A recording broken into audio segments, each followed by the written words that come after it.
Coach, the offense seemed to sputter a little bit in the first half. Well, yeah, this first play right here with Walter Lewis being pressured and taking a sack, Mike, was indicative of the first half. You know, we had real good effort from our players. Here's Malcolm Simmons doing the punting, and on this very first punt play, he's injured and he comes off limping, and then the rest of the day that Terry Sanders does our punting. Their players came very well prepared, I think, offensively and defensively. Here's a great stop by our defensive football team who played great all day, with the exception of just a couple of spots. Here's a good rush by Emmanuel King, and the big man, John Hand, knocks the ball down. I tell you, when he's up in your face, I would not want to be a quarterback. We force him into a punting situation here. And the little man, Greg Richardson, backs up a little bit further than what he thought he did. He should let that go if it's past the 10-yard line. But he does catch the football, and we're in a hole on the 5-yard line. And Walter Lewis comes out on a little play action, tucks the ball under his hand, and something that he does a great job with every time he does it. He scrambles and puts it out there for a first down. Here's a little play action pass to Joey Jones, who makes one of 4 great, I mean, just absolutely great catches for the day. And draws were real good for us. Here's a draw to Lenny Patrick, who pops it out there for another big first down for us. But overall in the first half, you asked the question, Mike, earlier, overall in the first half, we had the ball 6 times, 3 of those 6, 50% of the time. We turned the ball over twice on interceptions and once on fumbles. Here's a long pass to Jesse Benders, can't quite make it there. Another time that we're kind of flushed around in the pocket and have to throw it, he picks up Lenny Patrick, and he certainly draws a crowd. And I want to tell you something, Memphis State football team was out there playing really tough football, especially in that first half on us. Here's a scramble by their quarterback, Sparkman, hitting their tight end, number 80 there. He caught 3 for about 50 yards for the day. Big, good moving target tight end for him. Something that Sparkman does a great job with also is scrambling on the bootlegs. Here's a great stop by Stan Gay and Emmanuel King for our defensive football team. And the thing that hurt us a little bit more than I thought it would, because we had a lot of good work on it during the week, was the option there to Womack, who is a real fine sophomore running back for them. They settled for, I think, something like a 27, 28-yard field goal here. Into the first quarter, and it's 3-0. 3-0, and we're still trying to get some consistency going. Here's another draw play to Joe Carter, who does a great job of running the draw play. Like I say, the draw play was probably our best running play in the first half. Here's Waller again back to pass, picks out Ricky Moore, and Ricky turns it up and splits the defenders to make a good game.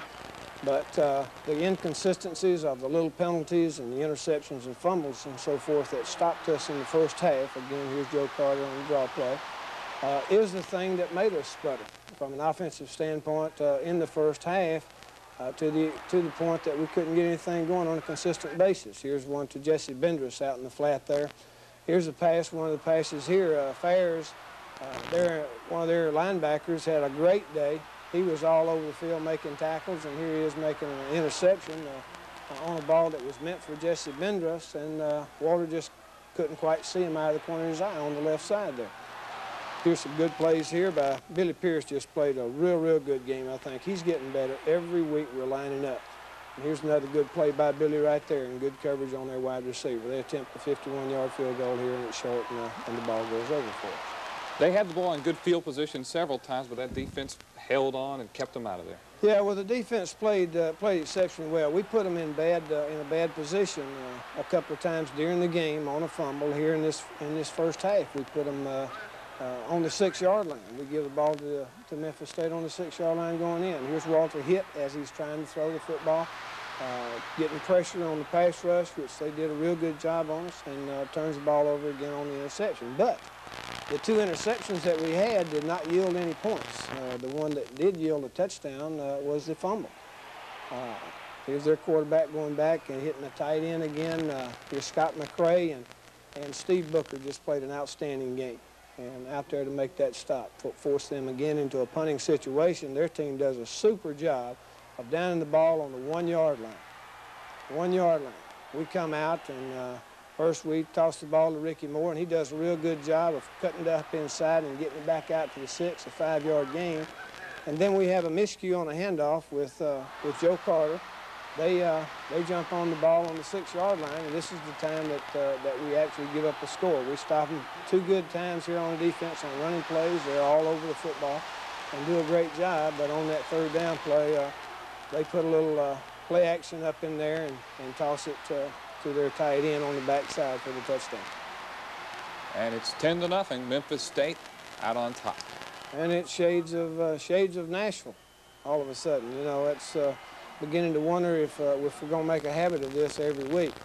I certainly hope that's not true. We can't hope to make the type of mistakes that we made early in this game and hope to beat people like Memphis State. Penn State, excuse me. How important was it to you to get us something on the board before halftime? Well, I think it's important for us to get anything on the board before halftime, whether it's a touchdown or field goal. You'd hope it would be a touchdown. Here we throw the ball. Here's a great catch by Joey Jones. Just absolutely great in keeping that 1 foot. Great concentration on the football on the sideline. But it's important, Mike, to get something on the board before halftime, before you're going in.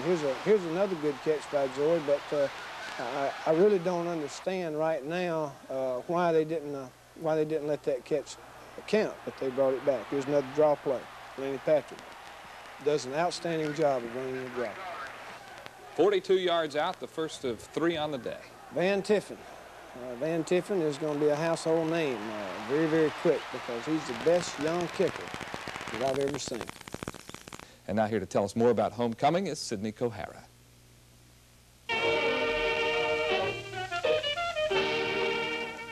The university held its first homecoming in the early 1920s. Then as now, there was more to it than just a football game. For several years, it was held on Armistice Day, and the entire city remembered the war to end all wars by trying to stage the parade to end all parades. There were speeches, a road race, and a football game.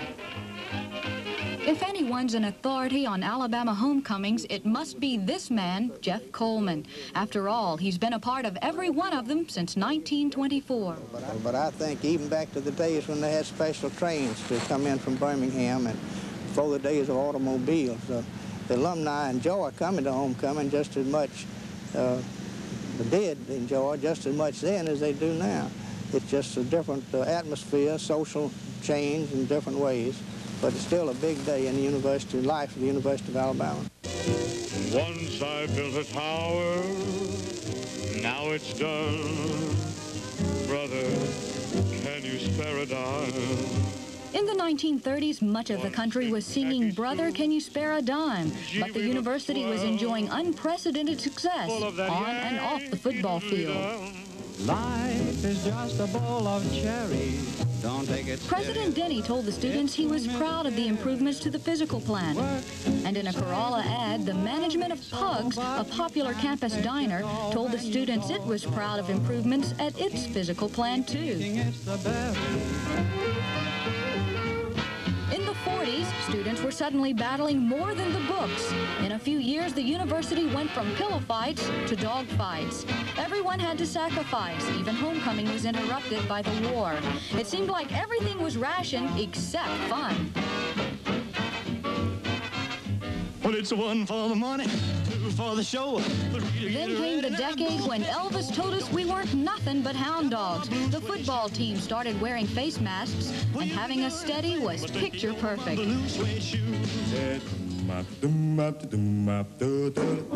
And in the 50s, the university was the picture of health. New buildings were going up, and so was the enrollment. Football was still the big sport, but your favorite letterman may not have been on the team. He may have been the fella who put a check from Mom and Dad in the mailbox.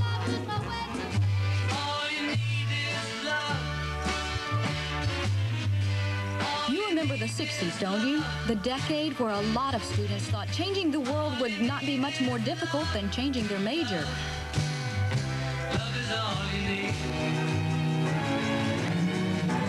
It seemed like everyone had a cause and a candidate. You may have been for anything from free love to folk music, but come autumn, you were always for the Crimson Tide. So, if you're beginning to get the impression that homecoming is a big event here at the university, well, you're not the first. Back in 1921, a Crimson White reporter wrote, that homecoming is over, and if it had been any better, it is doubtful whether the students would have been able to compose themselves for classes Monday morning. Maybe things haven't changed as much as we think. Happy homecoming, everyone.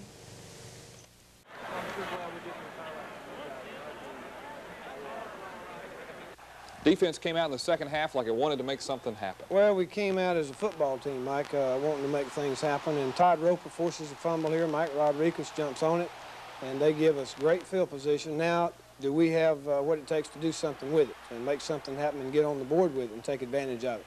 Here, toss play to Lenny Patrick to start with there. Come back with a third down play, and Walter Lewis does an outstanding job of picking out his secondary receiver, Joey Jones, in the back of the end zone for the touchdown here. The defense comes right back, and they are playing inspired football. Yes, they are. They're playing great, and they absolutely just play great in this second half. They're swarming the football all over, and can't say enough good things about it. Here's Sparkman on the bootleg out. He just can't hardly get the ball away. And here's Freddie Robinson over on the right doing a great job coverage-wise to let the pressure get to the quarterback. Then we get the ball back again, and Walter hits Ricky Moore on a little short pass, and he gets some good yardage. The short passing game seemed to work well. The short passing game was working well because they were dropping all their guys off in the coverage a lot. This is a fourth down play, 4th down and 2. A toss play to Lenny Patrick out there, and I think he gains 12 or 14 yards on it and a big first down at that point in time. And here's the big play in the touchdown drive. One of the big plays. The big play here is, you know, it's a penalty play. We find Joe Carter in the back of the end zone. We get a flag on it. Interference call puts it on the 1-yard line, and we sneak it in for the touchdown.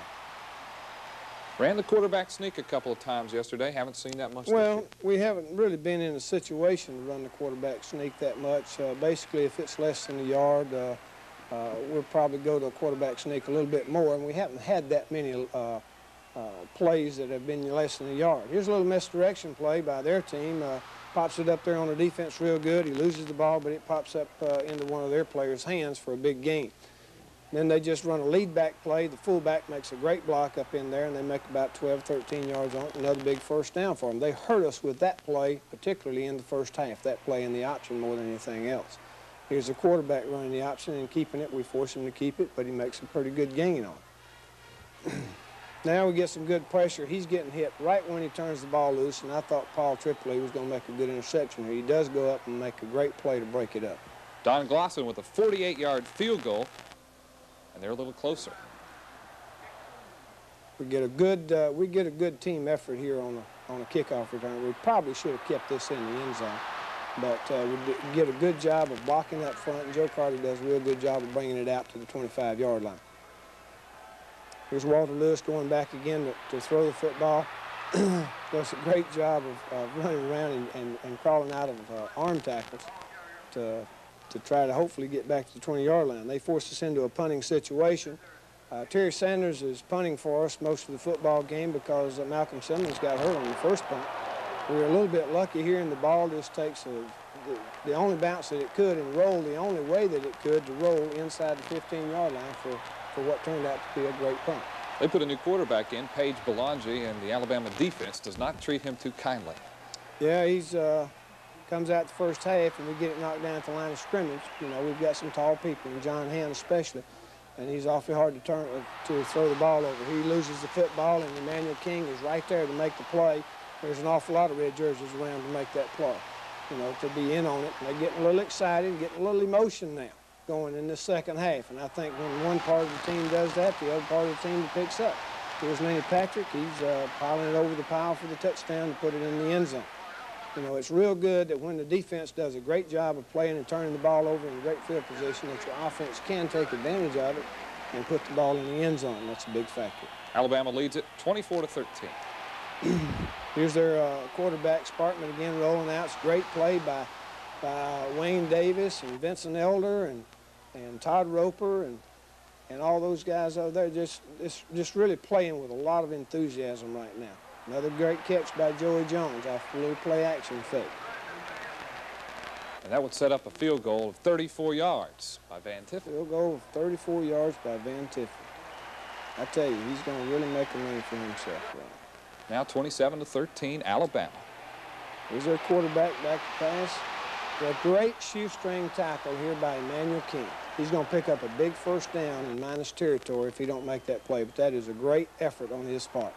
The ensuing punt, we take the ball over in real good field position. First play, we call a little go pattern to Greg Richardson. It's a great throw and a great catch. Just running by him for the touchdown. And you speak of emotion, Greg Richardson has a little emotion. Speak of emotion, he's getting a little excited there. You know, not only emotion, that young man has great ability, and he's going to be a great player before he leaves here. The defense is playing with reckless abandon, and we really see it on this That's the way you have next to play. play defense. That's the way we're used to Alabama playing defense.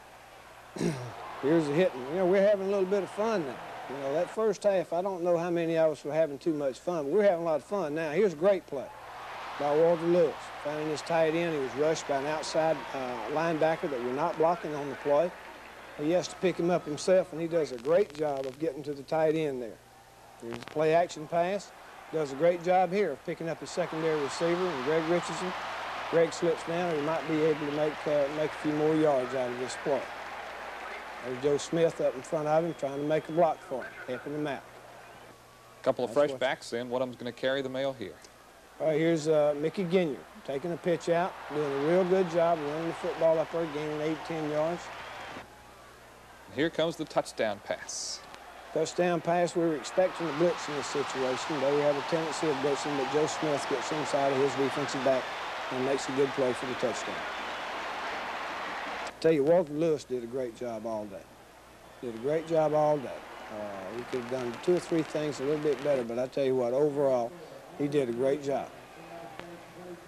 Here's our defense again, just getting a lot of people in there. At this point in time in the game, we force them into a punting situation. We're going to get some new backs in the game.